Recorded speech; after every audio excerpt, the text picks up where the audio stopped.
ஒரு தாய் வந்து ஒரு குழந்தை எப்படி பெற்று எடுக்கிறாங்கன்னு ஒரு வழி இருக்குல்ல, ஒரு 10 மாசம் என்ட்ரே ஆனோடனே ஒரு லைவ் கிடைக்குங்களா, அது ஆனா பெண்ணாங்கிறது இல்லை, ஒரு முழு உருவத்தோட வருங்கிறது ஒரு ஃபீல் இருக்குங்களா, அந்த ஃபீல் தான் நம்மளுடைய ஒர்க்கும் இருக்கும்.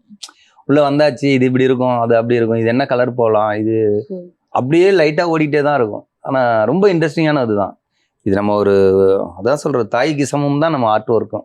Okay, super. ரொம்ப அழகா சொன்னீங்க சார். அண்ட் அதே மாதிரி எப்படி இந்த படத்துக்குள்ள ஒரு என்ட்ரி கொடுத்தீங்க ஆர்ட் டைரக்டரா, டனல் படத்துக்குள்ள? டனல் படத்துக்குள்ள ஒரு என்ட்ரினா, ஆல்ரெடி நான் வந்து வேற படம் ரன் ஆகிட்டு இருந்தது. என்னுடைய குரு வந்து ராஜீவன் டைரக்டர் இருக்காருங்களா, ராஜீவன் சார், அவர் தான் எனக்கு குரு. அதுக்கு முன்னாடி சந்தானம் சார்கிட்ட ஒர்க் பண்ணியிருந்தேன், சந்தானம் டைரக்டர்கிட்ட. அவர் மூலியமா இங்கே வந்தேன். இவர் மூலியமா தான் எனக்கு கிடைச்ச வாய்ப்பு அந்த டனல் படம். ஆமாம், வேற அங்கே ஒர்க் பண்ண கோஆர்டினேட்டராக இருந்தாலும் சரி, எனக்கு தெரிஞ்சவர். அது வேற படமாக ஒர்க் பண்ணோம். அந்த படத்துலேருந்து எனக்கு 3 பேர் லிங்க் பண்ணிவிட்டாங்க. அதில் வந்து எனக்கு கிடைச்ச